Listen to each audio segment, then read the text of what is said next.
Keluarga besar dari anak kita Michelle Anne Maria. Selamat pagi teman-teman dari paroki keluarga Kudus Santo Andreas. Selamat pagi Bapak Ibu saudara-saudari sekalian. Selamat pagi teman-teman Paulus. Pada pagi hari ini kita bersama Pastor Timotius Sinada yang memimpin misa pada pagi hari ini. Kita mendoakan anak kita Michelle Anne Maria. Kita percaya bahwa anak kita Michelle telah berbahagia dalam pangkuan Yesus Kristus. Kepada keluarga yang ditinggalkan diberi ketabahan dan keikhlasan. Dan kita doakan semoga segala prosesi dari rumah duka Santo Mikael sampai pemakaman semuanya berjalan dengan lancar dan dalam dimudahkan. Sekarang mari kita ambil sikap berdiri. Kita buka buku halaman 98. Buku halaman 98. Lagu nomor 28. Ini saudara kita nyanyikan baik pertama dan ketiga. Kini saudara kita menghadap pada Bapa Allah penciptanya. Mari kita antarkan serta kita doakan agar Bapa menyambutnya. Iman dan harapannya akan menjadi nyata hanya padanya. Derita dan saranya sembuh dengan sempurna dan rahmat Allah Putra.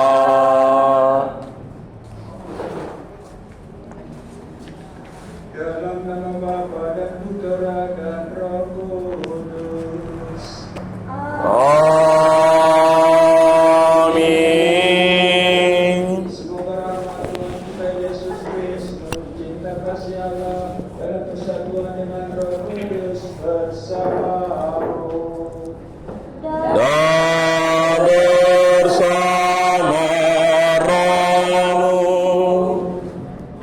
Bapak Ibu saudara-saudari yang seluruh Tuhan, pertama-tama saya mengucapkan turut berduka dan berkabung atas dipanggil oleh Allah putrinya, putri dari keluarga Paul Denny dan Ibu Neneng, anak pertama yang sungguh-sungguh menyedihkan, dan kita juga pasti bergabung dan bersedih karena umurnya yang begitu pendek yang diberikan oleh Allah kepada dia. Ini mau mengingatkan kita akan hidup kita sebagai ciptaan yang rapuh, yang memang kita tidak punya kekuatan apapun selain menerima apa yang telah disiapkan oleh Allah sejak dulu untuk kita terima, untuk kita sambut dan kita syukuri. Tetapi kegembiraan dan syukur kita bisa berlangsung lama, tetapi bisa juga berlangsung sungguh sangat amat singkat, seperti yang terjadi pada anak ini Michelle Anne Maria.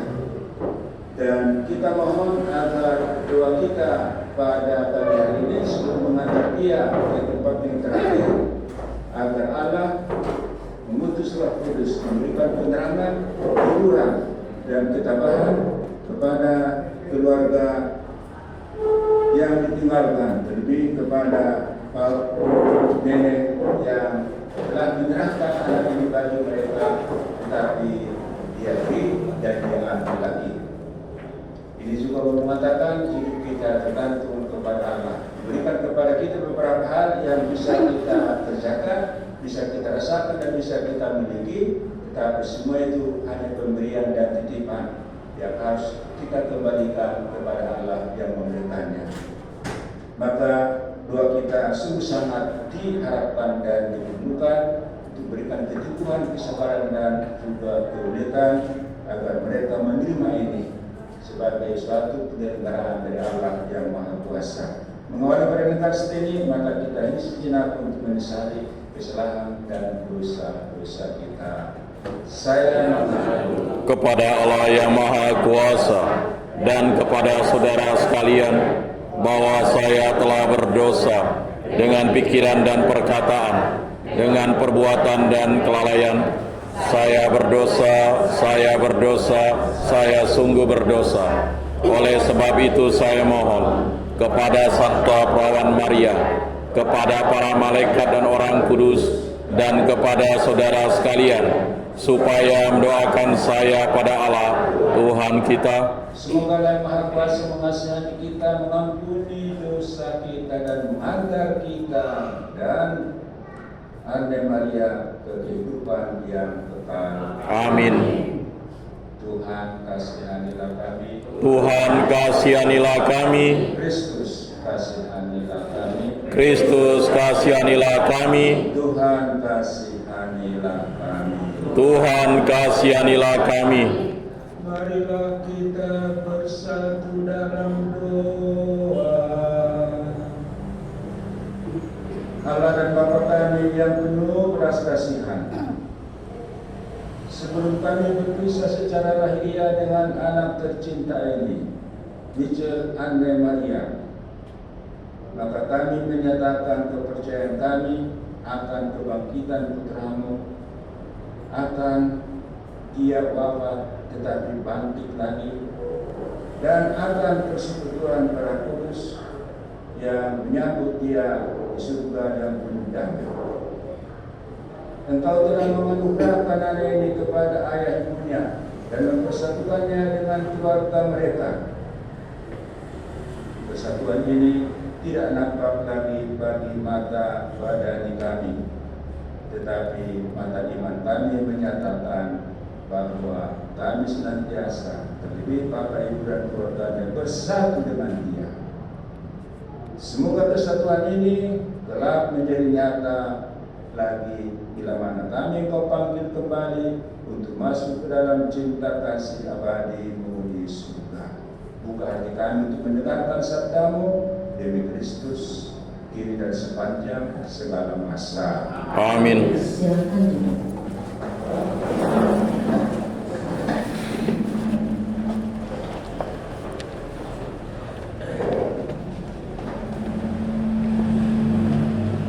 Mari kita buka halaman 65, rumus E.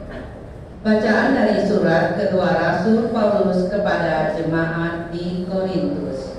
Saudara-saudara, karena kami tahu bahwa jika kemah tempat kediaman kita di bumi ini dibongkar, Allah telah menyediakan suatu tempat kediaman di surga bagi kita.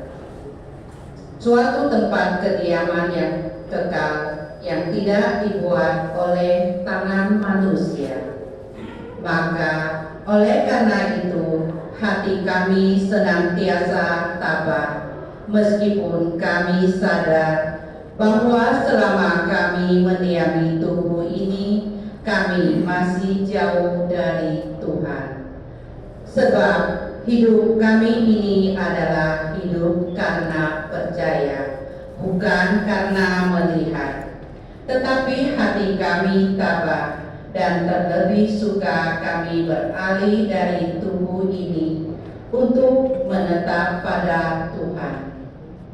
Sebab itu juga kami berusaha, baik kami diam di dalam tubuh ini maupun kami diam di luarnya, supaya kami berkenan kepadanya. Sebab kita semua harus menghadap tahta pengadilan Kristus, supaya setiap orang memperoleh apa yang patut diterimanya, sesuai dengan yang dilakukannya dalam hidupnya ini, baik ataupun jahat. Demikianlah sabda Tuhan. Syukur kepada Allah. Lalu antar bacaan, mari kita buka buku halaman 97. Buku halaman 97. Lalu nomor 26, hanya kepadamu kita nyanyikan bait pertamanya saja. Hanya kepadamu kami dapat berpasrah, Tuhan Yesus Kristus. Di dalam tangan-Mu hidup dan mati kami, Engkaulah penebus. Cinta-Mu ya Tuhan mengalahkan maut.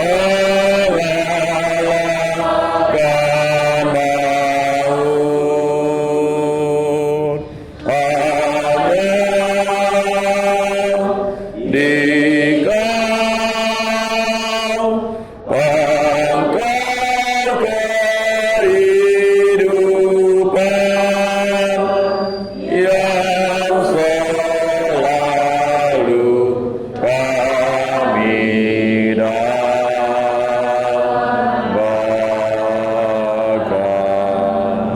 Mari kita berdoa.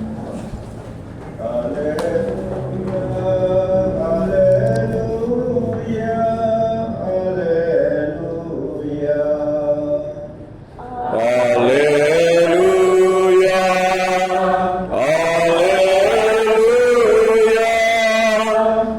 haleluya, haleluya. Akulah jalan dan kebenaran dan hidup. Tidak ada seorang pun yang datang kepada Bapa kalau tidak melalui aku. Haleluya, haleluya, haleluya. Tuhan bersamamu. Dan bersama rohmu. Inilah Injil suci Tuhan kita Yesus Kristus menurut Santo Yohanes. Dimuliakanlah Tuhan. Yesus bersabda, "Jangan gelisah hatimu. Percayalah kepada Allah, percayalah juga kepadaku. Di rumah Bapakku banyak tempat tinggal. Jika tidak demikian, tentu aku mengatakannya kepadamu, sebab aku pergi ke situ untuk menyediakan tempat bagimu. Dan apabila aku telah pergi ke situ dan telah menyediakan tempat bagimu, aku akan datang kembali dan membawa kamu ke tempatku, di mana di tempat di mana aku ada, kamu pun harus ada. Dan kemana aku pergi, kamu tahu jalan ke situ." Kata Thomas kepadanya, "Tuhan, kami tidak tahu kemana Engkau pergi. Jadi bagaimana kami tahu jalan ke situ?" Kata Yesus kepadanya, "Akulah jalan dan kebenaran dan hidup. Tidak ada seorang pun yang datang kepada Bapa kalau tidak melalui aku." Demikianlah sabda Tuhan. Terpujilah Kristus. Semoga iman kita diteguhkan dari dosa kita Amin.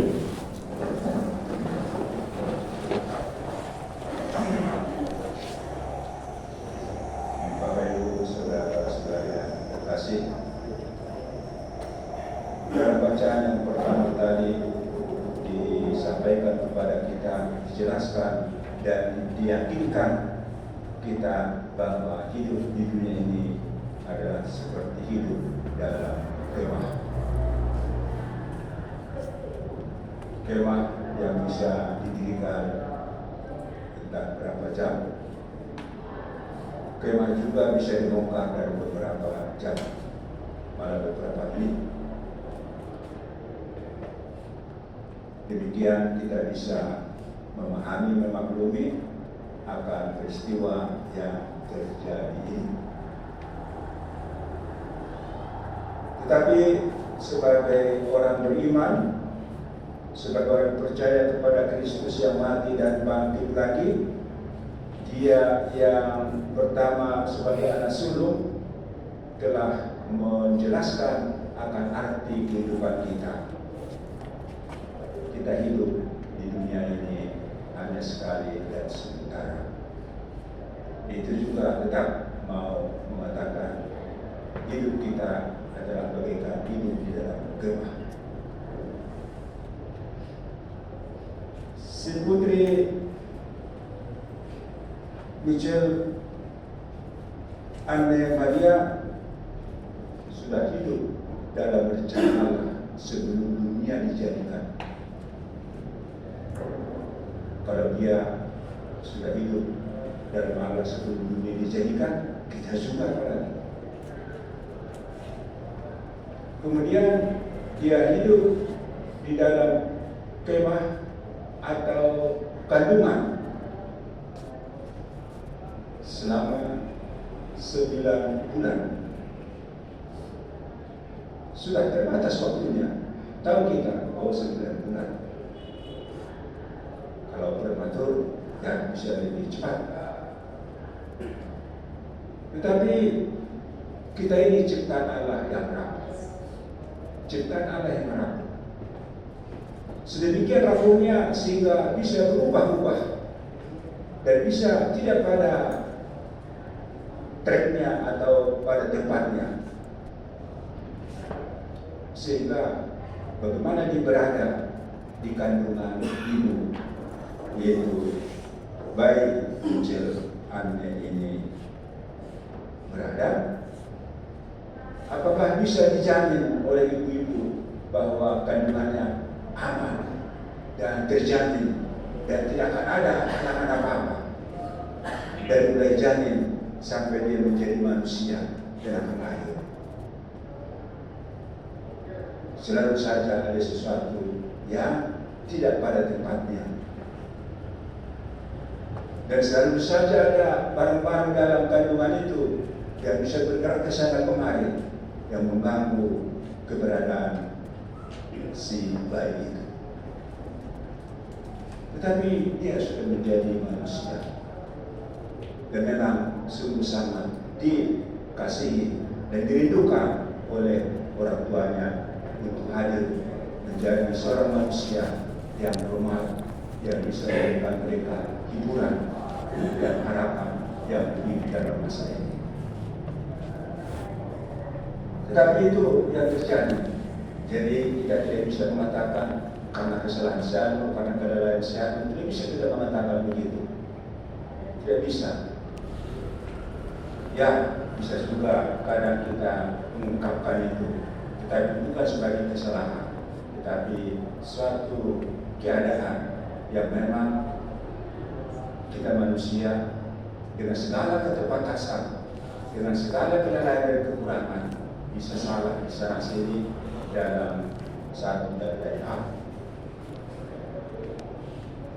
Maka Bapak Ibu saudara-saudara terkasih, begitu kejadian yang sudah kita bisa lihat pada kesempatan ini dalam umur yang hanya 12 jam. Tetapi dia benar-benar sudah sempat dibebaskan dari dosa asalnya,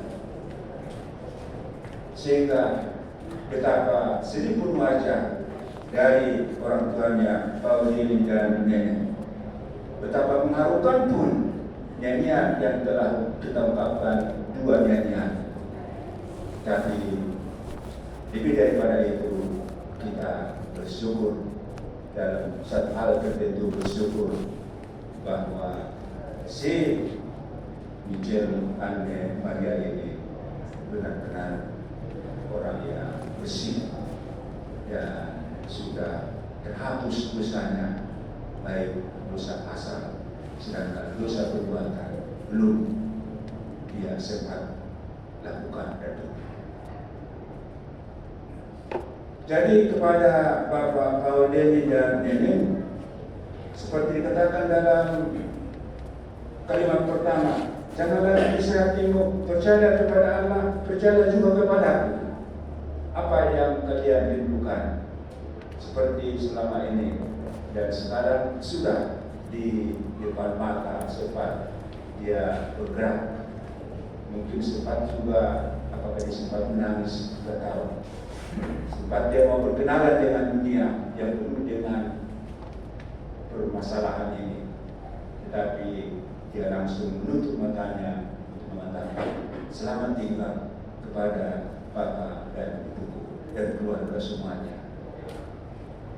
Dan kalau dikatakan percaya kepada Allah, bukan hanya saja kebangkitan dia dan kebangkitan itu sudah di tangannya, tetapi terlebih kepada orang tuanya, percaya kepada Allah akan harapan-harapan, keinginan dan kerinduan dan permohonanmu untuk hal yang sama bisa lagi terjadi, terlaksana, terpenuhi di masa-masa yang akan datang. Asal percaya. Jangan kepergian dari si Michel Anne Maria ini membuat hatimu terlalu berduka. Bisa saja terlalu berduka, tapi jangan putus asa. Jangan memutuskan sebuah hubungan dengan Allah, tapi tetap berharap dan mohon kepada Dia, karena yang menjadi temanmu dan saudaramu dalam hidup ini tak bisa tidak hanyalah pada Allah yang kepadanya engkau berikan pengharapan, dan itu akan terus berjalan. Bapak-bapak, Ibu, saudara-saudara terkasih, keharuan atau kagum atau duka yang kalian rasakan sudah juga dirasakan yang lain. Kalau saya memperhatikan, saya sering ikut mendoakan orang dalam misa Rebel atau misa arwah atau misa yang lain. Segala jenis atau macam umur dari orang yang meninggal, saya perhatikan kesedihan, duka tidak beda dengan orang baik yang berumur masih 12 tahun, 12 jam seperti misalnya Maria ini, atau yang berumur pernah 84 tahun yang saya misa arwah di sini. Kesedihan itu sama.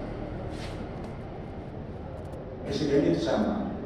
Memang saya bisa mengatakan bahwa kesedihan dengan meninggalnya si Michel Anne Maria dalam umur yang begitu singkat dan orang-orang lain yang seumur dengan dia, itu mungkin juga jauh lebih sedih, jauh lebih sedih. Tetapi kita harus percaya kepada Allah yang menyelenggarakan hidup kita. Si Michel Anne ini, si Maria ini sudah disiapkan oleh orang tuanya untuk dia juga angkuh dan ajak untuk berbicara walaupun tidak bisa berbicara. Dia telah memberikan miliknya untuk sementara di dunia ini, yaitu orang tuanya. Tetapi dengan cepat dia pun berangkat, malah milik si Michel Anne Maria ini, yaitu napasnya yang diberikan oleh Allah juga harus diserahkan kepada Tuhan. Dia telah menghembuskan napas yang terakhir.